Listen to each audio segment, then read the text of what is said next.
Muy buen día, ingeniera, compañeros y espectadores. En esta ocasión, pues, como parte de la clase de la asignatura de Análisis y Diseño de Sistemas, perteneciente a la Facultad de Ingeniería en Sistemas, se nos ha otorgado eh, poder explicar y detallar, ¿verdad?, aquello que nosotros conocemos acerca de los diagramas de UML, haciendo énfasis en acerca de los diagramas de interacción. Entonces, pues, vamos a proceder. Mi nombre es Ricardo Lagos y en este día, en este momento, pues vamos a comenzar, ¿verdad?, con nuestra presentación. Bien, entonces lo que comenzamos haciendo es una pequeña definición de lo que sería este diagrama de interacción.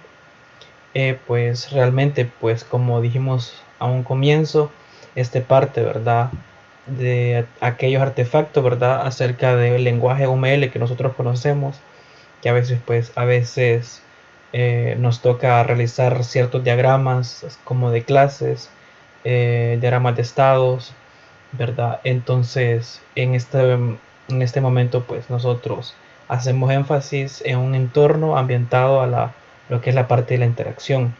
Y realmente surge la pregunta, ¿verdad?, de dónde surge la parte de la interacción. Esta parte de la interacción se basa prácticamente cuando nosotros, como analistas de sistemas, pues ya hemos plasmado, ¿verdad?, nuestro análisis. Quizá hayamos hecho, ¿verdad?, ese trabajo, lo que es el análisis, lo que es el pensamiento, ¿verdad?, de cómo surge una solución. Entonces llega la hora en la que necesitamos comenzar a trabajar. Es decir, si tenemos, por ejemplo, tenemos un sistema quizá de facturación, ya hemos hecho nuestro análisis, sabemos que ocupamos clientes, que ocupamos un módulo de ventas, un módulo de usuarios. Es algo que es parte del análisis. Sin embargo, pues va también ligada a la parte, ¿verdad?, la que es la acción, para poder satisfacer todas estas necesidades. Y entonces, ¿verdad?, es aquí donde surge la parte de la interacción. Esto sucede, como nos explican los libros de texto, sucede cuando ya hemos terminado el análisis y comenzamos a pensar cómo debemos construir la solución. Esa interacción a la que vamos a poder representar de dos formas o tipos de diagramas. Entonces, ¿verdad?, prácticamente es aquí donde nosotros alzamos, ¿verdad?, o partimos nuestra base, que es, aparte de un análisis, donde nosotros ya hemos plasmado nuestro análisis y lo que queremos es una solución. Y pues la solución pues consta de quizá de diferentes módulos a los que nosotros llamamos así la parte de los clientes, la parte de los usuarios. Entonces, pues a esto es la parte de lo que llamamos módulos, y a toda la combinación de estos módulos con otros módulos. Aquí es donde se liga, ¿verdad?, la parte de la interacción entre ambos. Entonces nos dice que los diagramas de interacción dice que muestran de manera gráfica la forma en que los grandes módulos o un sistema interactúa entre sí por medio de mensajes. Entonces, quizá puede ser un poco ambiguo, pero aquí es donde nosotros podemos identificar, ¿verdad? Por ejemplo, un módulo, podemos decirlo que es una parte del sistema, ¿no?, donde nosotros identificamos algo muy básico, puede ser la parte de autenticación y la parte de los usuarios. Y como sabemos, ocupamos una autenticación para poder ingresar, ¿verdad?, a nuestro sistema, ¿verdad?, o donde sea el sitio donde tenemos que ingresar, ¿verdad? O sea, hay un comienzo, ¿verdad? Hay un paso previo para poder acceder a esta serie de datos. En este caso, pues podemos figurarnos lo que es una autenticación, un login. Mentalmente podemos visualizarlo. Entonces llega la parte, ¿verdad?, donde quizá nosotros podemos llamar a este módulo el módulo de usuarios, y queremos acceder, digamos, a la parte de empleados de un sistema, ¿verdad? Queremos acceder a este sistema. Entonces aquí es donde se comienzan a ligar estos módulos, la parte de usuarios con la parte del acceso a los datos del sistema. Entonces, como podemos visualizarlo mentalmente, ¿verdad?, hay una solicitud de la parte de un usuario acceder a los datos del sistema para poder entrar al módulo de empleados. Entonces a esto es lo que nosotros podemos ver, a esta serie de interacciones. Entonces prácticamente estos diagramas se basan en esto, ¿verdad? En poder explicar cada una de estas situaciones, ¿verdad? Por ejemplo, como hemos relatado, como hemos puesto de ejemplo, los usuarios intentando acceder al sistema. Aquí hay un mensaje. El mensaje realmente aquí se basa en una solicitud o un requerimiento de un módulo hacia otro, o la toma de control de un módulo a otro. Es decir, por ejemplo, un usuario solicita el acceso al sistema, aquí hay un mensaje. El mensaje sería el acceso, la solicitud de este acceso. Una vez pues se han autenticado los datos, se han corroborado los datos, pues el mismo sistema, ¿verdad?, permite lograr entrar al siguiente módulo, que es el acceso a los datos. Entonces, como hemos explicado, esta parte es donde se combina, ¿verdad?, donde tenemos la interacción de un módulo con otro. Entonces, algo muy importante es que este sistema de modelación o este sistema, ¿verdad?, de diagramas de interacción sirven para modelar. Se usa para modelar comportamientos generales dentro de un sistema por facilidad. Se hace de carácter modular, es decir, aquí no detallamos, ¿verdad?, cómo está compuesto un módulo, porque quizá, ¿verdad?, como analistas decimos la parte de usuarios.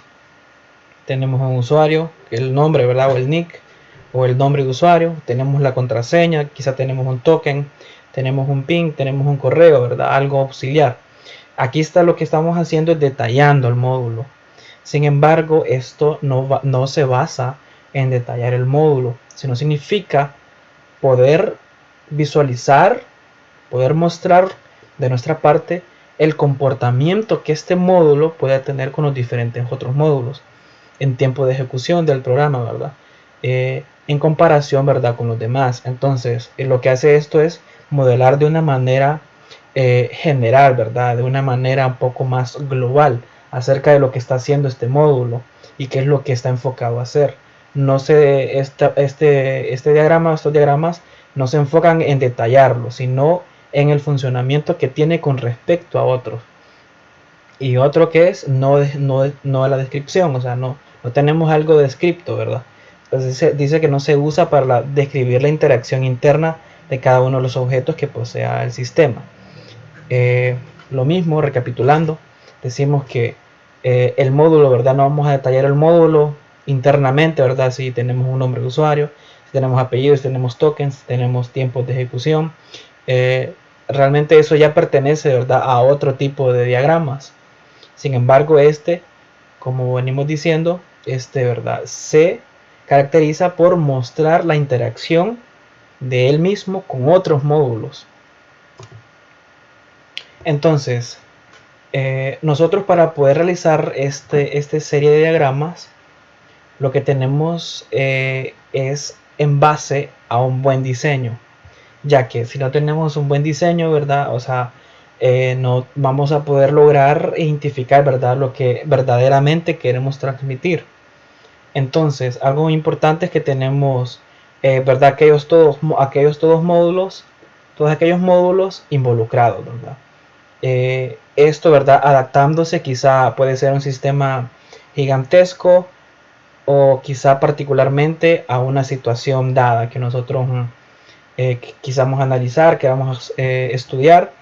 Igualmente podemos hacerlo de 1000 módulos, ¿verdad? O sea, llamamos módulos, ¿verdad?, a todas aquellas categorías por las que puede ser dividido nuestro sistema. Igual podemos hacerlo con 100 módulos o podemos hacerlo con 2 módulos. Y es algo importante, ¿verdad?, identificar las partes, ¿verdad?, que están involucradas. Por ejemplo, volviendo al análisis del comienzo, el ejemplo del comienzo, los usuarios, por parte del usuario. Los usuarios serían, ¿verdad?, nuestro módulo involucrado, y tenemos también la parte del sistema, ¿verdad?, el acceso a los datos sería otro tipo de módulo, ¿verdad?, donde el usuario ya puede acceder al sistema. Entonces aquí tenemos ya dos módulos involucrados.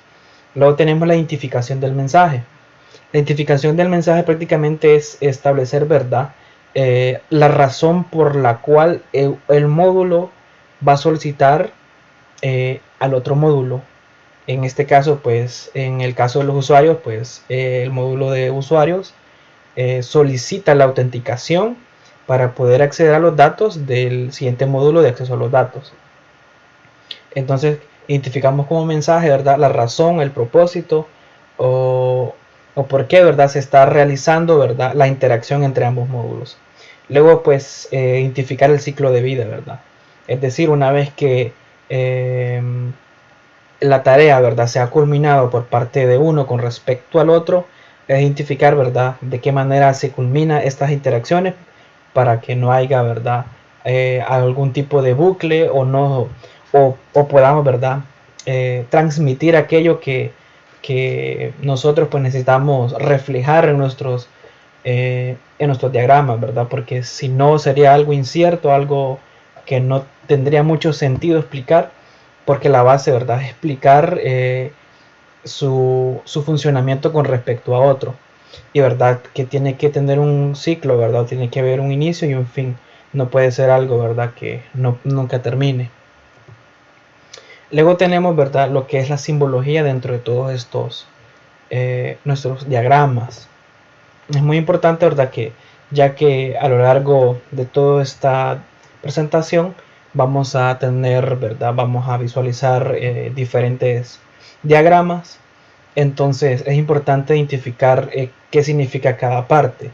Entonces tenemos que son los objetos. Los objetos prácticamente serían nuestras categorías o nuestros módulos, ¿verdad? O sea, todas aquellas piezas importantes que puedan ser separadas dentro del sistema. Por ejemplo, tenemos lo que es en un sistema quizá de facturación, que es algo general, tenemos la parte de los clientes, tenemos la parte de los empleados, tenemos la parte de facturas, tenemos la parte de proveedores, tenemos varios módulos, igual se repite la parte de autenticación y de usuario, ¿verdad? Entonces aquí prácticamente son los objetos, son, ¿verdad?, aquellos que están divididos de cierta manera, pero necesitan unirse para poder, ¿verdad?, completar un trabajo necesario. Entonces aquí, ¿verdad?, es donde podemos identificar a estos objetos que como podemos ver, ellos están identificados por nombre, ¿verdad? Dice que están colocados en la parte superior de izquierda a derecha. Pronto vamos a poder visualizar un diagrama completo donde podamos visualizar cada uno de estos. Luego dice que está la línea de vida. La línea de vida representa la existencia del objeto individual en un diagrama. Como podemos ver, prácticamente lo que hace esto es una línea de forma vertical. Lo que hace pues es detallar, ¿verdad?, todo el transcurso del tiempo durante se esté manipulando este objeto, ¿verdad? Es decir, los objetos están identificados por columnas. Entonces la línea de vida lo que hace es identificar cierta parte de toda una columna para identificar, ¿verdad?, qué ciclo, ¿verdad?, o qué tarea le pertenece a cada objeto. Luego tenemos los mensajes, ¿verdad? Los mensajes habíamos dicho que eran los propósitos o aquellas interacciones, ¿verdad?, con las que un módulo se refleja con otro. Dice que las interacciones son las interacciones o solicitudes de un módulo hacia otro. Aquí, por ejemplo, podemos ver que tenemos tres tipos de flecha. Tenemos una flecha que es completa, que esta pues son mensajes, ¿verdad? Identifica los tipos de mensajes. Este es un tipo de mensaje normal. Significa pues que lo que hacemos es pues una comunicación simple de un módulo hacia otro. Podemos decir, ¿verdad?, que simplemente se ocupa pasar el control o ocupamos quizá cambiar de interfaz, no sé, por decirlo así, de un módulo hacia otro. Por ejemplo, al mismo ejemplo, los usuarios nos autenticamos y accedemos. Entonces aquí solo ceden el control. Luego tenemos la siguiente flecha, ¿verdad? La estamos siguiendo de orden de arriba hacia abajo, ¿verdad?, de forma horizontal. Tenemos la segunda flecha, que es una flecha pues que está un poco medio remarcada. Esta flecha pues significa que es un mensaje síncrono, ¿verdad? Es un mensaje que quizá un módulo necesita de otro para poder continuar. Por ejemplo, en la parte de los usuarios, pues él necesita autenticación, ¿verdad?, para que pueda continuar. Entonces eso refleja lo que es este mensaje, un mensaje síncrono, ¿verdad? Un módulo esperando la respuesta de otro. Luego tenemos la tercera flecha, que hace referencia a una flecha que está entrecortada hacia la mitad. Esto lo que es, ¿verdad? Es un mensaje asíncrono. Un mensaje asíncrono es aquel, ¿verdad? O algo asíncrono es aquel que no depende de otro factor, sino que él, quizá por decirlo así, puede seguir funcionando sin el requerimiento de otro. Quizá esto puede verse, por ejemplo, cuando hacemos una solicitud, quizá, por ejemplo, podemos observarlo, por ejemplo, en las peticiones en nuestras APIs, cuando nosotros programamos o nosotros hacemos solicitudes, aquellos GET, ¿verdad? Cuando quizá estamos solicitando una cierta información y no solo por eso, ¿verdad? Nuestro programa se va a detener, sino que nuestro programa sigue funcionando y quizá dentro de unos momentos, unos minutos, pues cae una notificación, ¿verdad? Que nuestra solicitud ha sido realizada. Entonces eso es lo que llamamos mensajes, ¿verdad? O quizás funciones asíncronas, ¿verdad? Donde prácticamente se solicita algo, se manda una solicitud, recibe la solicitud, pero no impide al módulo al que se le hace la solicitud que deje de funcionar, sino que este sigue funcionando independientemente. Entonces esos son los tipos de mensajes que tenemos dentro de nuestros diagramas. Luego tenemos que son las dimensiones. Las dimensiones prácticamente se basan en lo que es al sentido horizontal y al sentido vertical. Tenemos que el sentido horizontal se caracteriza por mostrar e identificar la disposición de los objetos o los módulos. En la dimensión vertical dice que muestra el paso del tiempo dentro del ciclo de vida del caso o el caso de estudio. Entonces, de manera horizontal lo que tenemos pues es en forma de columna, ¿verdad? Todos aquellos objetos que están involucrados dentro de nuestro diagrama, ¿verdad? Todos aquellos elementos que nosotros necesitamos representar entre sus interacciones. Luego tenemos en sentido vertical, ¿verdad? Que es en sentido hacia abajo, que prácticamente nos dice, ¿verdad? El tiempo, ¿verdad? En qué momentos o en qué tiempo, ¿verdad? Estas interacciones se están dando entre cada uno de estos objetos, ¿verdad? Tenemos, por ejemplo, ahí en el diagrama que tenemos varios mensajes que uno vuelve hacia otro módulo. En los nombres, nombre 1, nombre 2, tenemos el sentido horizontal, ¿verdad? Que serían nuestros objetos. Esto se puede ampliar hasta nombre 100, ¿verdad? O sea, entonces ahí es donde nosotros podemos ver que las dimensiones se extienden a medida que los objetos van aumentando. Y en la dimensión vertical pues se extiende a medida que los eventos en cuestión de tiempo y solicitudes van aumentando. Luego tenemos dos tipos de diagramas de interacción. Algo muy importante recalcar es que estos diagramas son similares, pero con enfoques un tanto quizá visualmente diferentes. Pero realmente si hacemos uno con respecto al otro, prácticamente nos dicen lo mismo. No es necesario realizar, si por ejemplo nosotros nos solicitan estos diagramas, podemos hacer cualquiera de los dos. Sin embargo, pues cada uno visualmente, digo visualmente porque en realidad consisten en lo mismo. Visualmente difiere realmente en quizá en el propósito de ver las cosas. Tenemos el número 1 que es la parte, un diagrama de tipo de secuencia. Los diagramas de secuencia pues estos están enfocados en el orden de ejecución. Por ejemplo, tenemos aquí que tenemos 4 módulos quizá. Tenemos que cada uno, ¿verdad? Es un paso, cada uno es un mensaje. Entre cada módulo, arriba de la línea roja, pues tenemos, ¿verdad? Lo que es un mensaje, lo que es la solicitud entre ellos. Entonces, pues aquí lo que se caracteriza, ¿verdad? Este tipo de modelo de secuencia es que lo que hace es detallar el paso de entre cada uno de ellos, el orden lógico de cada uno de ellos. Es decir, comenzamos con el módulo número 1, luego pasamos al 1.1, luego al 1.1.1. Esto, ¿verdad? Prácticamente lo que intentamos enfocar, lo que intenta enfocar este diagrama es el orden lógico, el orden lógico. Es decir, de este punto pasamos a este otro punto, de este otro punto pasamos al siguiente punto. Es lo que trata de identificar este tipo de diagrama, un orden lógico. Luego tenemos el de comunicación. Antes se llamaba colaboración. El de comunicación prácticamente con respecto al otro, lo que trata de identificar es el acoplamiento en sentido, ¿verdad?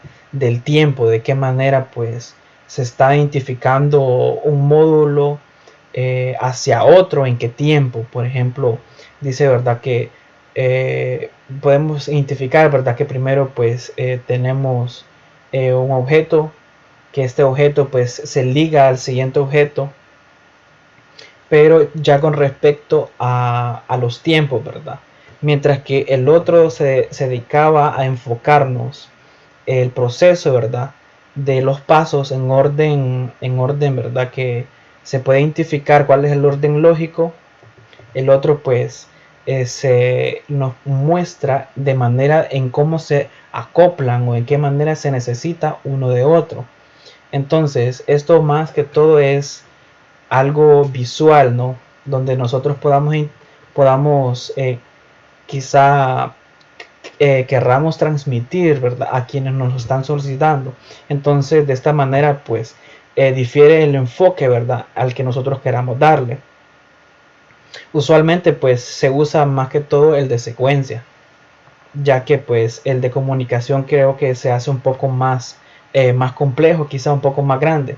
En sí los dos muestran la misma información, solo que en cuestión de vista pues ellos difieren, ¿verdad? Mientras que uno se basa en el orden lógico, el otro se basa en el orden de acoplamiento, ¿verdad? En qué momento pues uno necesita del otro y el otro pues en qué momento necesita pasar uno hacia el otro.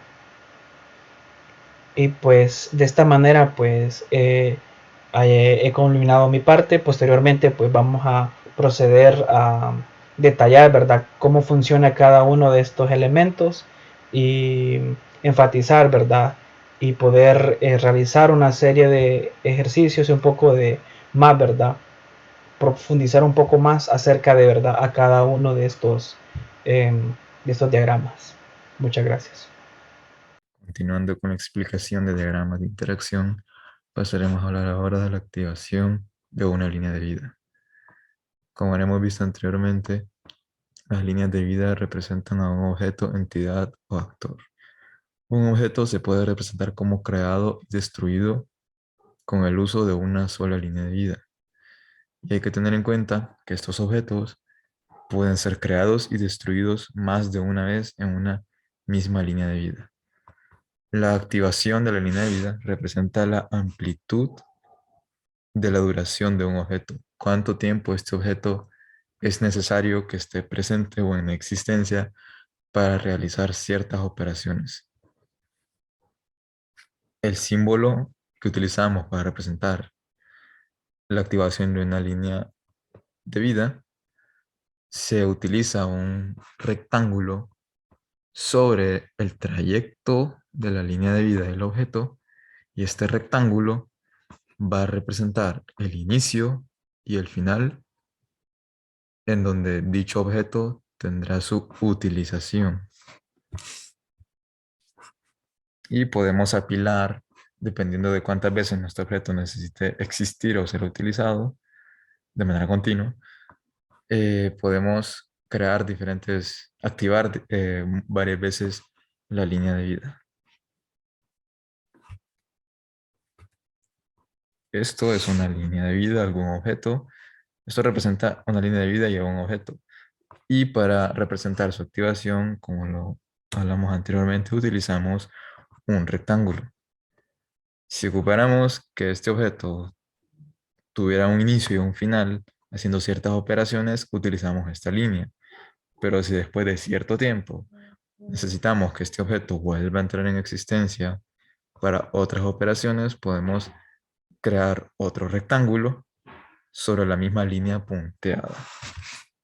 Estas líneas de vida son necesarias porque representan la existencia del objeto y como muchas veces los objetos o cosas no es necesario que estén en existencia siempre y a veces es mejor mantenerlos en modo inexistente para que no agoten recursos. Por eso es importante indicar la activación o tiempo de duración de estos objetos. Ahora hablaremos del envío de mensajes.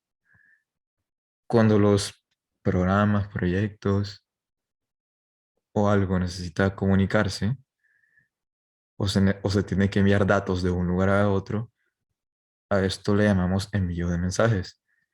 Los mensajes se representan con líneas dirigidas que conectan objetos, que en nuestro caso estos objetos son representados por las líneas de vida.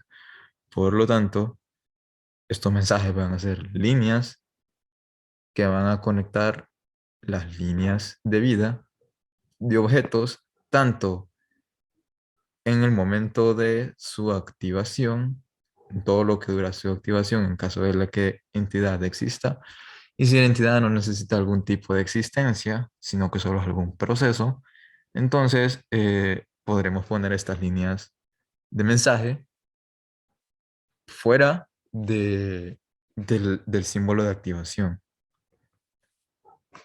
para representar los distintos tipos de mensaje. Se utiliza una línea, una flecha, y estas flechas eh, tienen las siguientes características. Para representar mensajes síncronos, utilizamos un triángulo, la cabeza de la flecha con un triángulo lleno. Para representar mensajes asíncronos, utilizamos una flecha cuya cabeza va a estar vacía.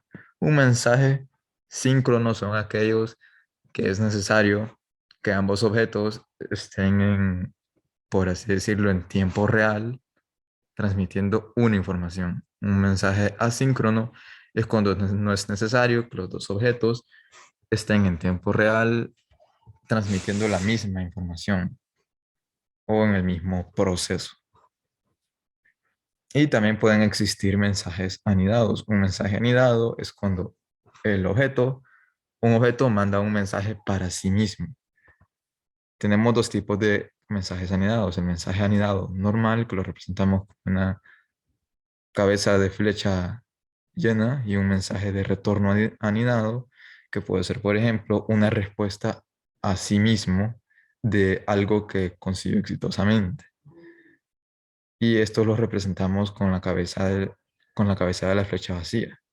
Un mensaje anidado normal de los que tienen la cabeza de la flecha llena podría ser simplemente como que el mismo objeto se diga a sí mismo que tiene que realizar una operación. Y el de retorno, pues es un resultado, de, por así decirlo, de que la operación ya fue terminada con éxito.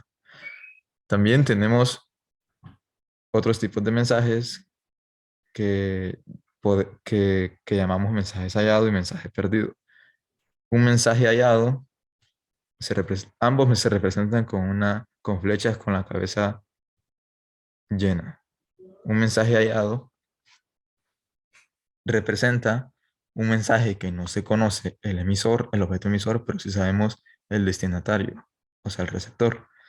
Y un mensaje perdido es cuando conocemos el emisor, pero el receptor o no lo conocemos o no está especificado, sino que solo es un mensaje de salida que se envía para quien lo capte.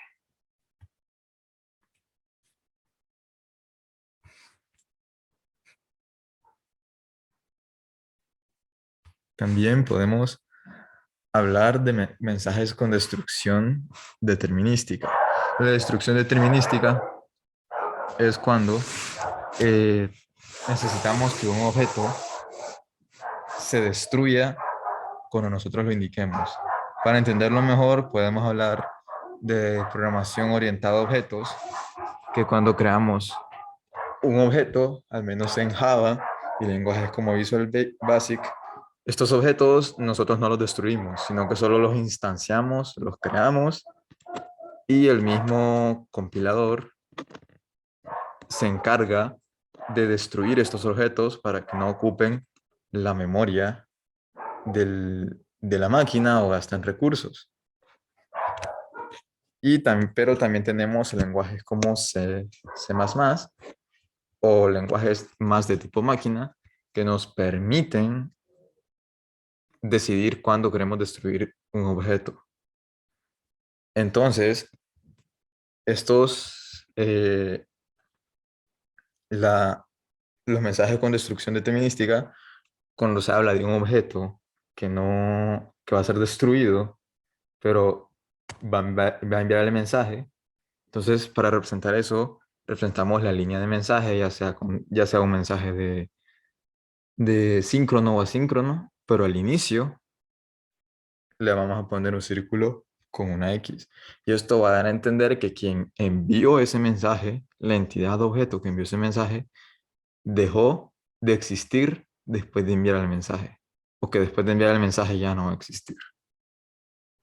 Y aquí podemos también comentar que el símbolo del rectángulo que representa las líneas de vida nos ayudan independientemente de que si estemos haciendo un proyecto en X lenguaje, ya sea como Java, que tiene un destructor de entidades de objetos automático, o C++, que es manual, con los lenguajes de interacción, diagramas de interacción, ese rectángulo que representa la activación de la línea de vida va a poder ser usado en cualquiera de ambos casos. Por ejemplo, aquí vamos a hablar un ejemplo con lo aprendido. Por ejemplo, aquí tenemos 4 objetos. Tenemos el actor, digo el usuario, también la forma para entrar, la envoltura de cifrado, que es más como un proceso, y también los datos del usuario, que es más como un proceso, pero todos son objetos. En el caso del usuario, este va a tener una activación, ya que recordemos que al momento de iniciar sesión en algo, esto es algo que se hace dentro de un tiempo determinado o limitado, mejor dicho. El usuario viene, ingresa sus datos y se hace todo el proceso de verificación. Y, o sea que mientras el usuario hace eso, la entidad usuario existe. Lo mismo, la objeto que representa aquí la forma para entrar, que existe mientras se está validando que los datos del usuario y el cifrado estén correctos. Por ejemplo, aquí usuario envía un mensaje síncrono al objeto forma para entrar y este a su vez envía un mensaje síncrono para cifrar la contraseña a envoltura de cifrado y también envía otro mensaje síncrono a datos del usuario. Datos del usuario va a leer esos datos que le fueron mandados y va a retornar un mensaje con la respuesta de si los datos están correctos o si se pudo validar, etcétera. Entonces, por eso vemos representado que de datos del usuario vemos una línea punteada con la cabeza vacía que regresa hacia forma para entrar. Ahí va el mensaje de respuesta del resultado de los datos que se introducieron. En caso de que los datos no sean correctos, esta información la va a conocer forma para entrar y el mensaje anidado que encontramos aquí, que se llama validar usuario, va a tomar acción, por ejemplo, en el caso de que el nombre del usuario esté correcto, el usuario exista, pero la contraseña no. Entonces se vuelve a retornar la misma acción de la forma para entrar que le va a pedir, por así decirlo, el nombre del usuario y la contraseña, y se va a estar otra vez, va a volver a mandar el mensaje hacia envoltura de cifrado de datos de usuario para comprobar nuevamente los datos. Cuando esto sea verdadero, cuando los datos sean correctos, forma para entrar va a enviar otro mensaje de respuesta, un mensaje de respuesta a la entidad usuario con el mensaje de verdadero o aceptado, como se le pueda llamar, que le indique que los datos sí son válidos y que puede continuar con el proceso, o que puede, mejor dicho, entrar al sistema donde está entrando. Y bueno, eso sería todo Continuamos con las siguientes exposiciones. Hola ingeniero y compañeros, mi nombre es Víctor Orlando Archaga Zavala y a continuación les hablaré acerca de la adición de restricciones y notas y más adelante también les hablaré acerca de los marcos de interacción. Bueno, primero empezaré definiendo qué son las restricciones. Las restricciones son normas que nos evitan realizar una acción. ¿Y cómo se relaciona esto con los diagramas? Bueno, cuando nosotros diseñamos un diagrama, hay ciertas acciones que asociamos con nuestro diagrama y también hay ciertas acciones que deseamos evitar. Entonces ahí es donde entran las restricciones. Las restricciones nos ayudan a evitar la ambigüedad y aspectos y así evitar el significado de aspectos particulares de sus diagramas de secuencia. También describe la manera que se agregan estos elementos, pero nosotros, dependiendo del diagrama que tengamos, será de esa forma que nosotros añadiremos las restricciones. Las restricciones se pueden agregar como texto, llano, pseudocódigo, código real u Object Constraint Language. Nosotros escogeremos cuál será la forma más adecuada de añadir estas restricciones y las notas dependiendo del diseño que le hayamos escogido a nuestro diagrama, cómo está estructurado el mismo, y tendremos que ser lo más inteligentes para optimizar nuestro diagrama con la adición de restricciones y notas. Bueno, ¿y en qué ayudan las restricciones al UML? Aparte de la ambigüedad, como le decía, las restricciones ayudan al diagrama a la generación de códigos y también a generar líneas del mismo. Normalmente nosotros creemos que en algunos procesos pesados de modelado la habilidad para generar código puede ser una necesidad, pero también esto significa que estamos demeritando la importancia de los diagramas. Puede parecer muy difícil generar código, pero también es difícil crear modelos para estos códigos, modelos UML para estos códigos, porque son la base de nuestro código, son la base de nuestro proyecto. Si tenemos un buen diagrama, tendremos un buen proyecto y podremos solucionar problemas de una manera más eficiente si tenemos un buen diagrama, si tenemos una buena base de nuestro proyecto. Bueno, ahora también les hablaré acerca de los marcos de interacción.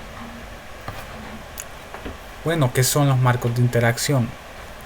Son regiones rectangulares que se usan para organizar los diagramas de interacción. Y normalmente dependiendo del diagrama, pueden ser del tamaño del diagrama, del tamaño completo del diagrama o solo una porción del mismo. Esto se usa normalmente en los diagramas de secuencia y de tiempos. Y sirven para, como les mencioné, ordenarlos y mejorar la eficiencia del mismo. Hay varios tipos de marcos de interacción y cada marco de interacción se etiqueta con una palabra específica. Normalmente se abrevia el inicio y dependiendo de la abreviación será el significado. Y hay que ser muy inteligentes y muy precavidos cuando usemos los marcos de interacción porque transmite una información específica. En la siguiente tabla les mostraré cuáles son los tipos de marcos de interacción actuales y cuál es su significado. Digamos alt. Este sirve para condiciones lógicas, para comprobaciones. Un bucle obviamente es algo que se repite constantemente. Un NEC es una interacción inválida. Un OEPT equivalente a un alt con una condición. El par son los fragmentos que se ejecutan en paralelo. Podemos pensar en esto como el encaminamiento múltiple. El ref hace referencia a una interacción definida en otro diagrama. La región hablamos de región crítica, piensa en no reentrarte o solo un camino a la vez. ROD, usado para rodear un diagrama completo de secuencia, si se desea. Y estos son los marcos de interacciones que debemos de aplicar nosotros en nuestros diagramas. Obviamente depende del contexto, miraremos cuál será el más óptimo, el mejor, para maximizar la eficiencia de nuestro modelo UML. Bueno, aquí tenemos un ejemplo de las notas.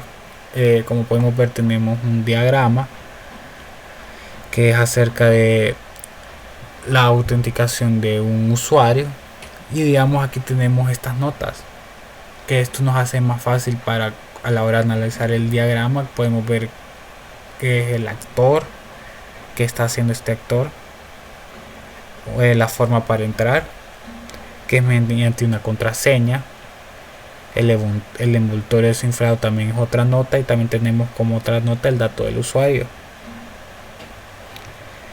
Esto nos hace mucho más fácil a la hora de leer este diagrama. Podemos ver todos los procesos que lleva y analizarlo parte por parte. Bueno, otro aspecto importante de los marcos de interacción es que podemos usarlo de una manera muy amplia. Es cierto que cada marco de interacción tiene algo en específico, pero como nuestro modelo UML puede ser infinito las probabilidades, eso también hace que los marcos sean muy versátiles. Entonces el marco hay que usarlo siempre, y hay que no centrarse tanto en la lengua, sino ver que se quiera transmitir un mensaje y que este sea captado por las personas que analizan el UML. Entonces existen ejemplos de jerga que se adoptan de lenguajes hablando constantemente. La clave para usar los marcos de iteración es elegir el tipo de marco que necesita, como les mostraba en la tabla anterior. Dependiendo de nuestro modelo UML y de nuestro diagrama, nosotros escogeremos el que creamos que es el más óptimo, y especificar las condiciones de los guardianes que determinan cómo se ejecuta y la interacción que se está en el marco, y agregar el número correcto de fragmentos o divisores del marco. Aquí podemos ver, tenemos varios divisores. Tenemos el bucle, que esto va a hacer que esto se repita mientras haya más trabajos.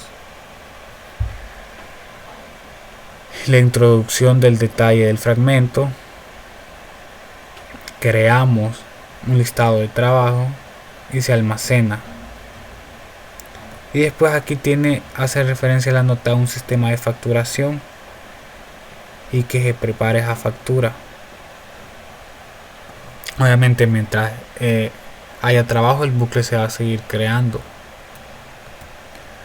Pero ¿cuál es la clave para tener éxito al modelar? Bueno, la clave es recordar que esto se hace en un mundo con restricciones reales. Hay factores como el presupuesto para las herramientas, el tiempo disponible, la compatibilidad de la herramienta con nuestro diagrama, la definición actual del UML, etc. Y es cierto que hay que tener esto en cuenta, pero no nos tenemos que atascar en el lenguaje. Si su herramienta no soporta una construcción particular, invente, cree, improvise. No hay que estar rígido a la hora de crear UML. Como les mencionaba antes, el UML puede ser infinito. Podemos ampliarlo, modelarlo, alterarlo como nosotros nos plazca. Entonces eso es algo que, aunque estemos atados a varios factores, no nos tiene que condicionar al 100%. Siempre tenemos que improvisar, ver cómo solucionar los problemas. Digamos, aquí tenemos el asterisco, ¿Qué hace referencia a este asterisco? Y podemos ver, este es el mismo diagrama que les mostré al inicio, nada más que tiene este asterisco, que este asterisco hace referencia a un bucle. Entonces no estamos tan pegados a la idea que hay que estar estrictamente pegados al lenguaje, sino que podemos improvisar para que el diagrama sea más óptimo, ahorrar información, espacio, presupuesto. Siempre podemos editar algo para mejorar esto. Bueno, y aquí tenemos otro diagrama, y aquí tenemos alt, que si recuerdan la definición de alt es una comprobación. Entonces aquí el bucle se ejecutará. Mientras haya trabajo, el patrón se seguirá repitiendo. Nosotros introduciremos los detalles y almacenar un listado de trabajo. Se comprobarán estos datos y el sistema de facturación empezará a funcionar con el cliente preferente y preparar una factura. Y esto sería todo. Muchas gracias por tu atención y espero haya sido claro en mi explicación. Muchas gracias. Buen día, mi nombre es Ángel Zelaya y para continuar con la presentación, pues les voy a hablar de dos temas. En primer lugar está la comprensión de lo que nos dice la secuencia y más adelante hablaré de lo que es el descubrimiento de objetos y mensajes. ¿Pero qué son los diagramas de secuencia? ¿Qué es un diagrama de secuencia? Básicamente es un tipo de diagrama de lenguaje unificado de modelado, UML, que a su vez se trata de un lenguaje orientado a objetos y está compuesto por elementos gráficos. Básicamente, pues, dentro de lo que está el diagrama de interacción tenemos lo que son los diagramas de secuencia. Y pues, los diagramas de secuencia de un estilo más antiguo tenían una naturaleza singular, pero con los que son los marcos de interacción se pueden transmitir de manera más conveniente las alternativas de comportamiento, ya sea comportamiento paralelo o comportamiento en bucles. Y también es evidente que las secuencias está relacionada con referencias. Para continuar, pues está implícito en el ordenamiento de arriba a la izquierda, hacia abajo a la derecha de los diagramas de secuencia. Porque, como su nombre lo menciona, el diagrama de secuencia, hay un orden. Está un ordenamiento en el tiempo que muestra cómo un solo caso de uso queda soportado por múltiples objetos.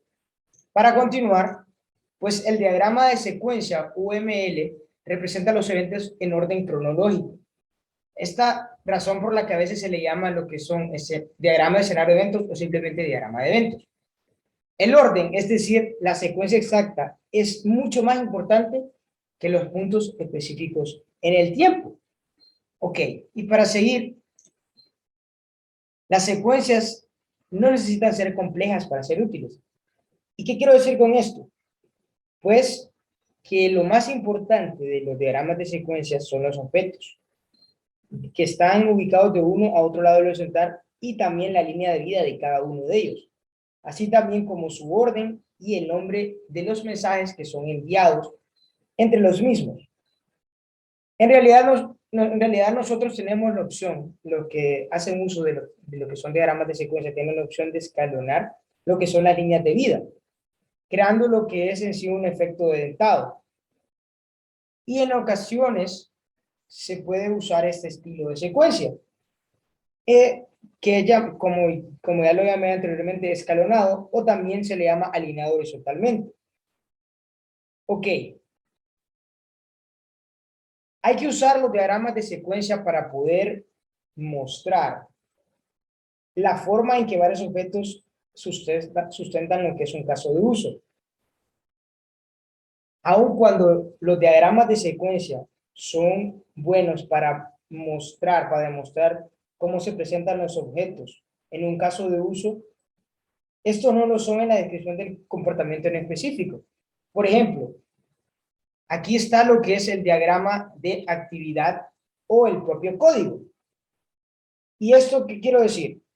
Si se quiere modelar, pues con más detalle del que soporta una secuencia, Entonces hay que considerar usar este tipo de diagrama, el diagrama de actividad o el propio código. Y si se quiere modelar el código en el nivel de sentencia, generalmente se capta de un modo más eficaz. Y si se quiere tener una vista ortogonal, o sea, si queremos ver muchos casos de uso o un solo objeto, entonces se necesita lo que es un esquema de estado. Ok, para continuar. El descubrimiento de objetos y mensajes. En primer lugar, los casos de uso deben contener dos cosas, lo que son los escenarios de éxito y escenarios de falla.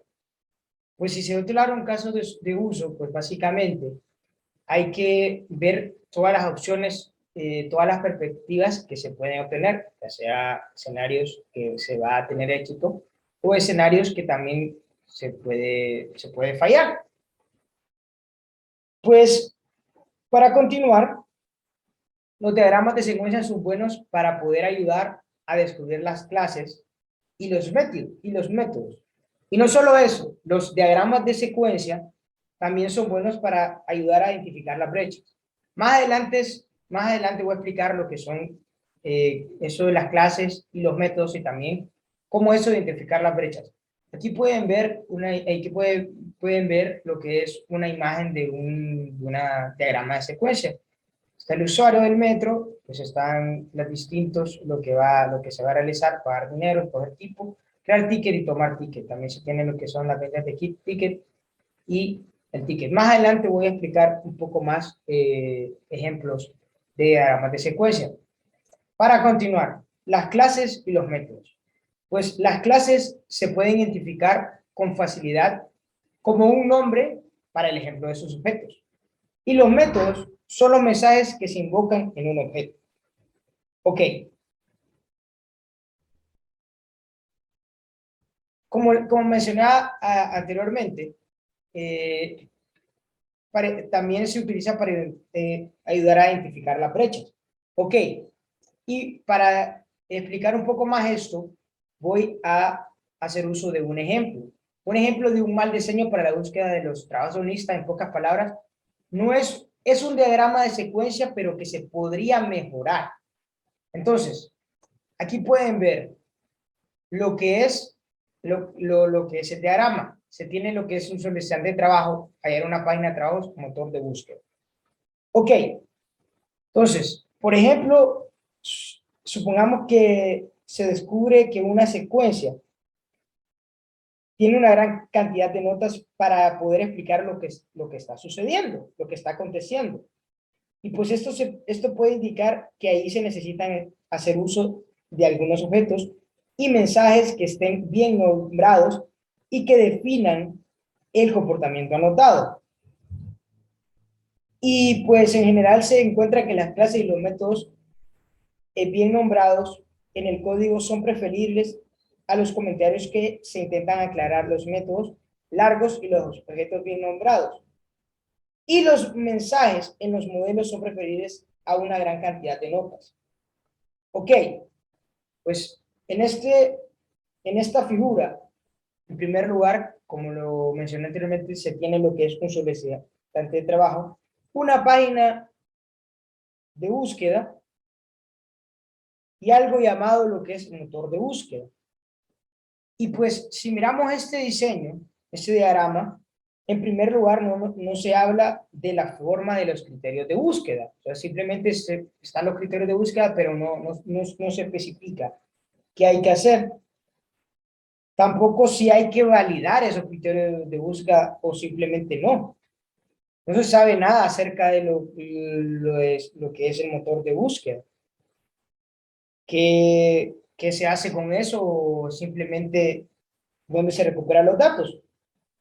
Y tampoco se tiene un indicio acerca de la forma de los resultados.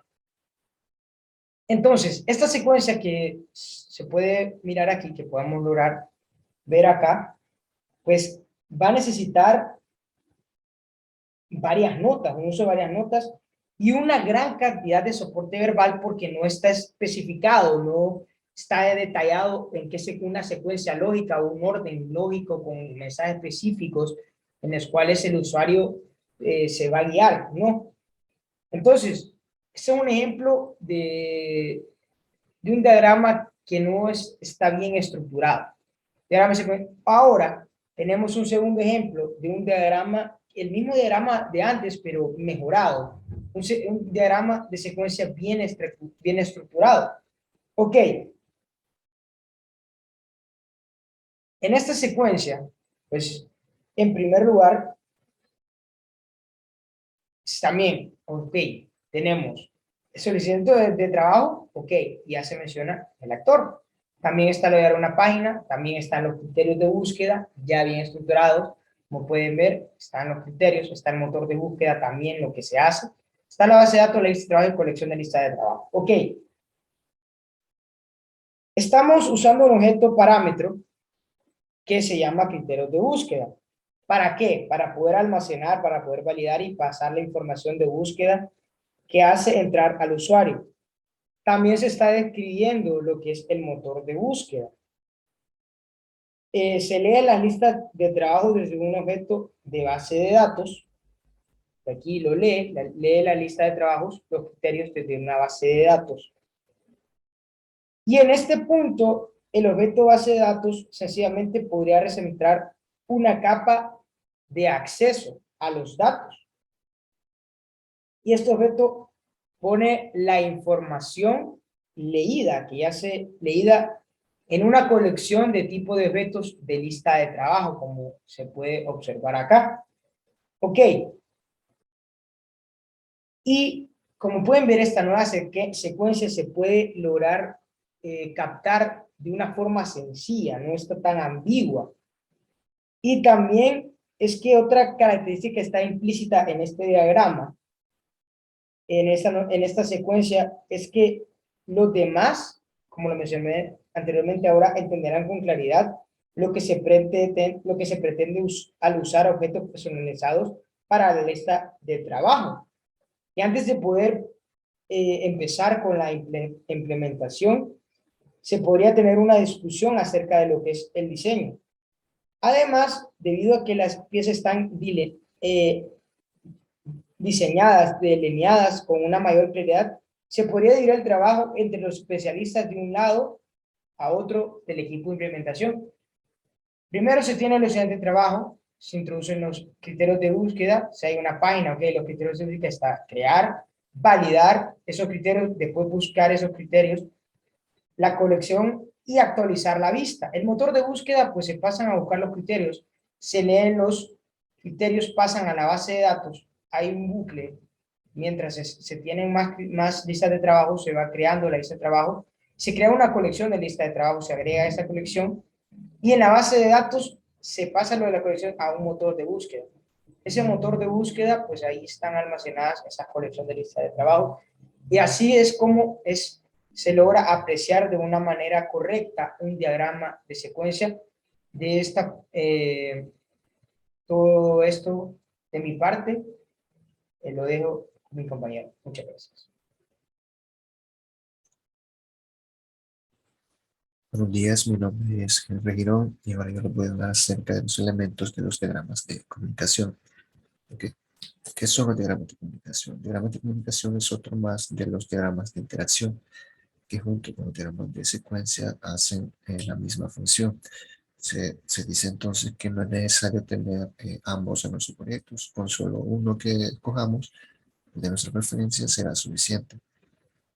Ahora, el diagrama de comunicación tiene dos diferencias respecto al diagrama de secuencia. La primera sería que no maneja una línea de tiempo, en el cual nosotros teníamos una secuencia, los diagramas de secuencia. En los diagramas de comunicación nosotros vamos a tener que enumerar los eventos, las interacciones, los mensajes, para indicar el orden de las interacciones. Y la segunda diferencia es que los diagramas de comunicación son más compactos, más intuitivos, permitiéndonos así una fácil realización de los mismos.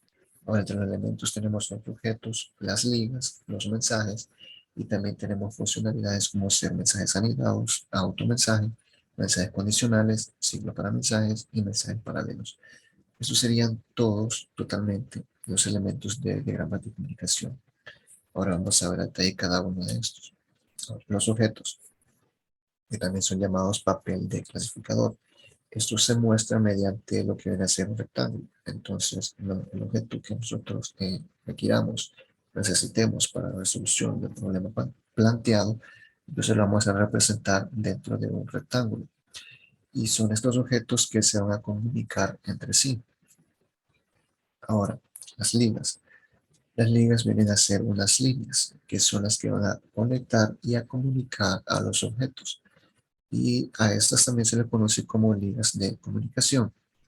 Una liga se representa mediante una línea y esta va a indicar que dos objetos estén comunicados sí o no, porque en caso contrario de que dos objetos no estén conectados, la redundancia, con una línea, quiere decir que entre ellos no hay comunicación. Ahora los mensajes. Los mensajes se colocan a lo largo de las ligas y van a indicar una acción o requerimiento de un objeto hacia otro. Estos muestran la comunicación entre los objetos. Se usa una flecha para indicar cuál es el emisor y cuál es el receptor. También los mensajes se tienen que nombrar y deben tener un número que indique el orden. Como dije antes, estos no son como los diagramas de secuencia, que tenemos una línea de vida y una secuencia descendente que nos muestra el orden. Pues aquí tenemos que enumerar los mensajes para indicar el orden de las interacciones y de los mensajes y de las comunicaciones entre los elementos. Ahora, entre las funcionalidades que teníamos, los mensajes anidados. Porque aquí, si un objeto manda un mensaje a otro objeto y este segundo necesita dar o requiere de la respuesta de otro objeto para dar respuesta al objeto 1, entonces se dice que estos mensajes están anidados, pues uno surge de lo que requiere el otro, entonces van a estar anidados y esto puede ser indefinidamente. Pueden ser n cantidad de mensajes que van a estar anidados, puesto que todos están ahí en un ciclo, o perdón, están ahí en una secuencia para dar respuesta a un solo problema o a un solo objetivo que surgió de un solo objeto. Como vemos ahí en la imagen, del objeto 1 sale mensaje A hacia objeto 2, del objeto 2 sale mensaje B hacia objeto 3, y vemos que mensaje A tiene numeración 1 y mensaje B tiene numeración 1.2, o sea que está anidado. Por eso es que empiezan ambos con 1. Ahora mensaje C vemos que inicia con 2, o sea, este ya es independiente de ese conjunto o de esos mensajes que están anidados. Ok, ahora pasamos a la funcionalidad de automensaje, el cual que es nada más una recursividad, en el cual un objeto se llama o se manda un mensaje a sí mismo para hacer una validación o hacer una comprobación, etc. Ahora tenemos también los mensajes condicionales, los cuales tienen que, o dentro de sí tienen una condición, el cual tiene que cumplirse para poder hacer el envío de ese mensaje.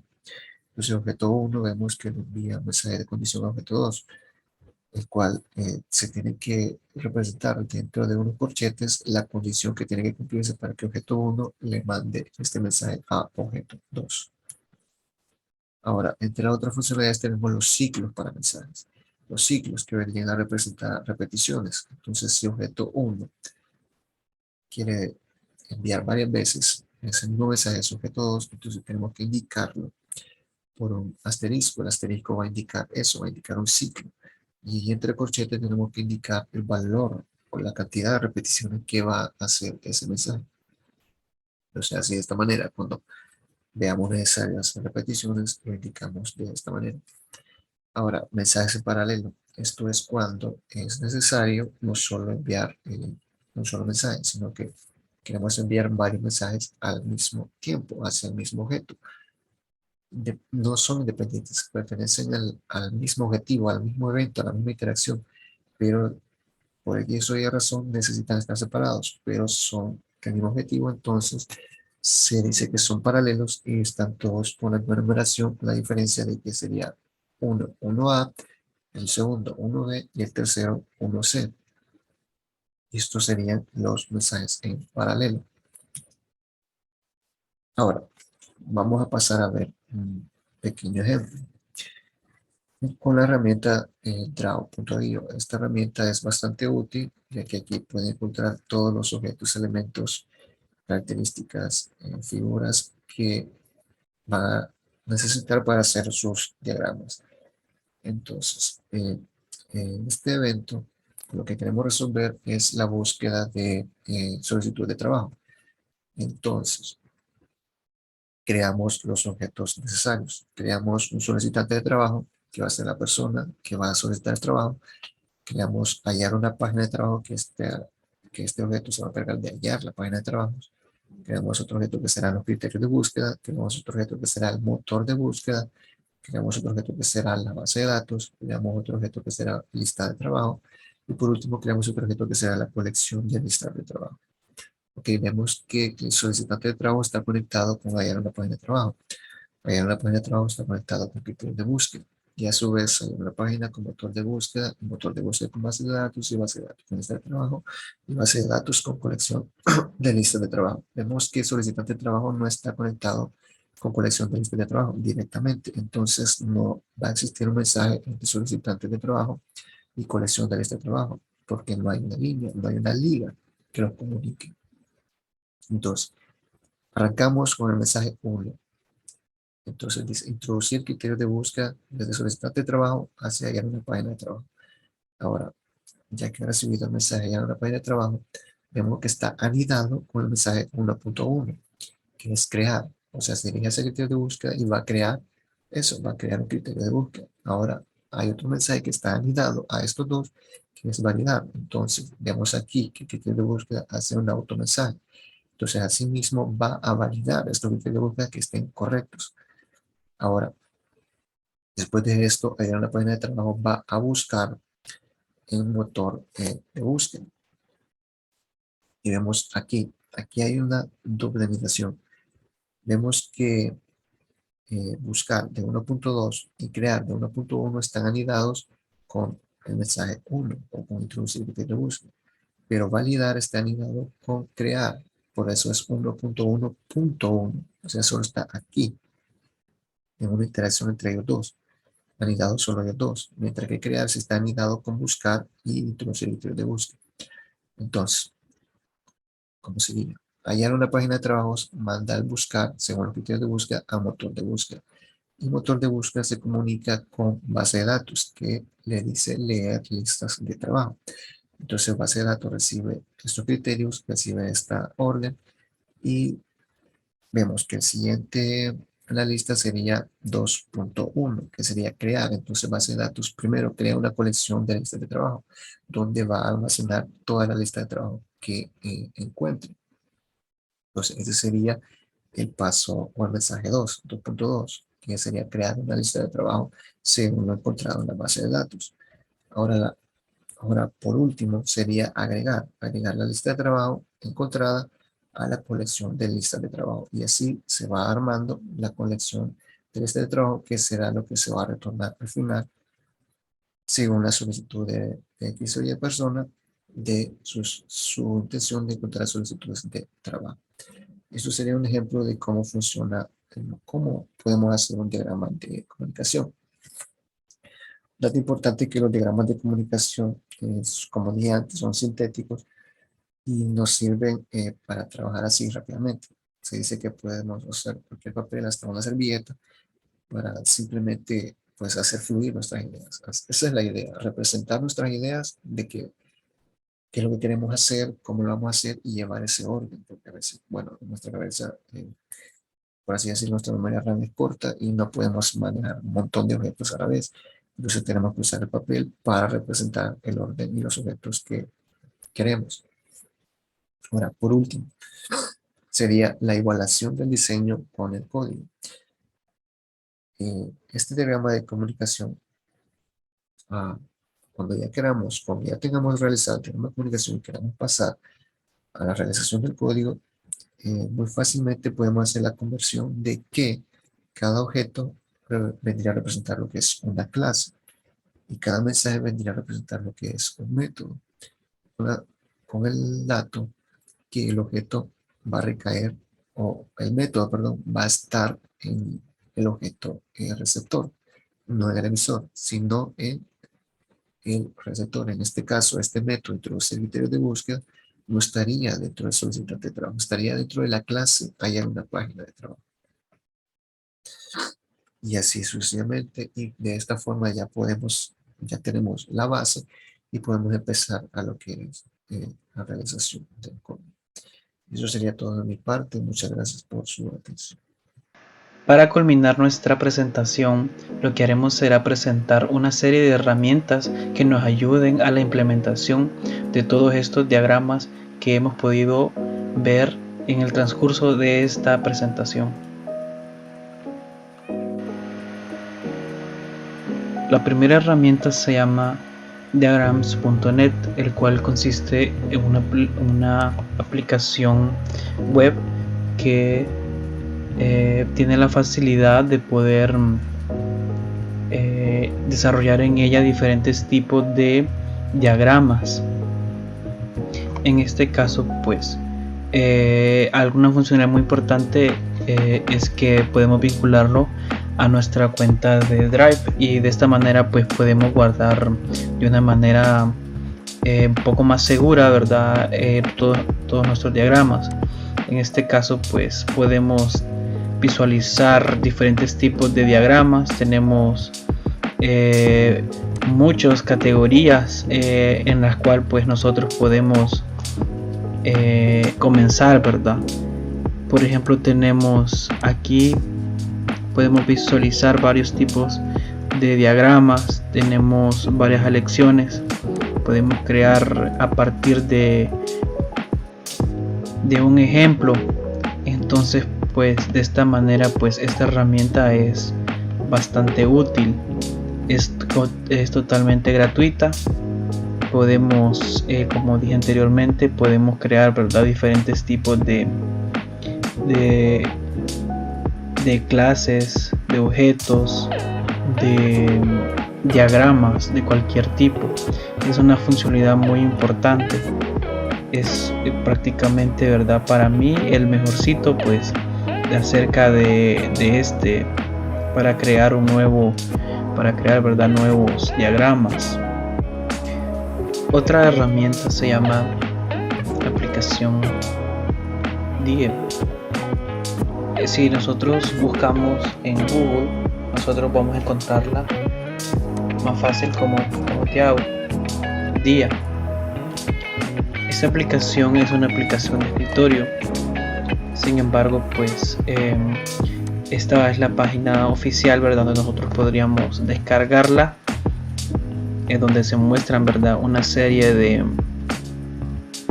instrucciones. Prácticamente pues está al alcance, está muy fácil. Solo buscamos el editor DIA para crear, ¿verdad?, esta serie de diagramas, el cual, ¿verdad?, nos permite crear todos estos diagramas. Podemos crear diagramas de flujo, podemos crear diagramas de estado, podemos crear nuestros diagramas de interacción. Una última herramienta para poder crear este tipo de diagramas se llama Lucidchart. Basta pues con buscar dentro de Google o dentro de nuestro navegador y nuestro buscador favorito Lucidchart. Lucidchart pues prácticamente es una aplicación web. En este caso pues vamos a iniciarnos. Basta pues con crear una cuenta y loguearnos. Una vez pues dentro pues nosotros podemos crear diferentes tipos de diagramas, incluso pues podemos usar plantillas. Aquí tenemos diferentes tipos de plantillas. Tenemos pues, para hacer mapas, para hacer diagramas de flujo, para hacer diagramas de entidad relacionales. Igual podemos buscar plantillas. Por ejemplo, voy a poner de interacción.